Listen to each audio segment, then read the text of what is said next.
guys, I make for the one flavor. Sayang, hindi ka naman 1/4 oil. Estimated lang ang oil. Teaspoon nga. Ano tong rekado niya? Oatmeal. Ano ba? Oatmeal.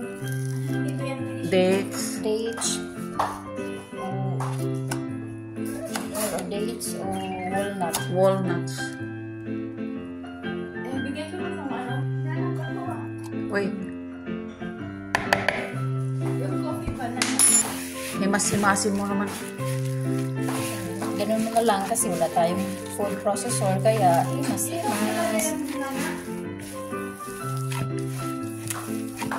Hanggang sa mag-form siya ng parang dough. Tapos ihati mo siya ng divide into 2. Ano na yung ingredients niya, Lizzie? Oatmeal, coconut, dry coconut, tapos dates, walnut, salt, baking soda, 1 egg, and oil. So, let's make the layer. Let's put estimated lang 1 teaspoon Salt. asin. And then himas-himas. Okay, himas-himas mo naman. Kasi mano-mano itong trabaho natin. Wala tayong food processor. Kaya mano-mano rin. Kaya mano-mano.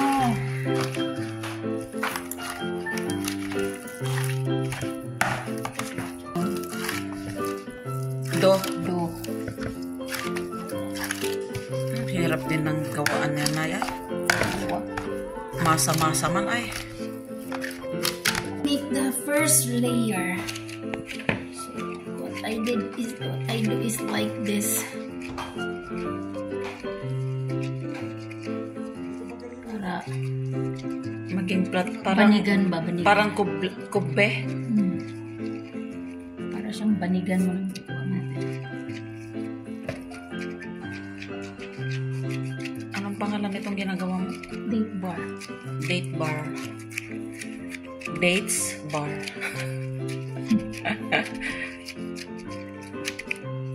Ano siya ng ganyan para naman siya Flat. flat. So next, our layer. So, the dates. So, ang ginagawa ko niyan,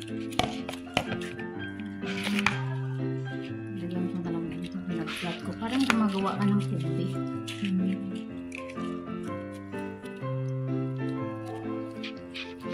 Kasi sulat itong mano-mano itong trabaho natin. Ayan, i-flat na naman. Wala ka na ilalagay dyan. Wala nang mantika-mantika. I-flat din yung dates. Magdagan na ito.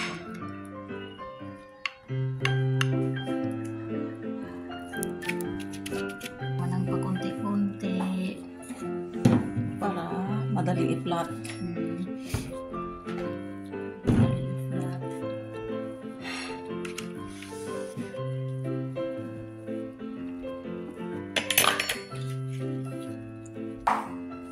Ay, kailangan ko pala yung ano dahil kutsara pa. I need the spoon. Hi, I love you so much. Sana din makapunta kayo sa bahay ko. So, pasyali kayo.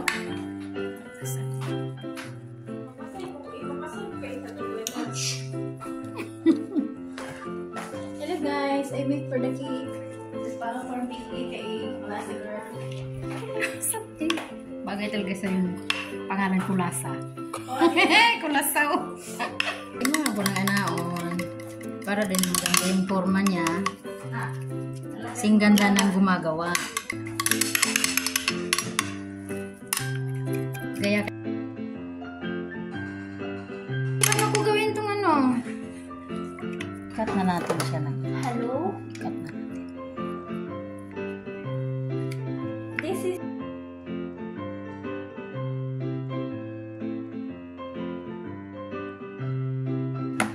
Na, madam? Tapos tayo. Tapos i-cut mo muna yan. Para easy na yan mamaya pag maluto na. Tsaka maganda yung forma niya.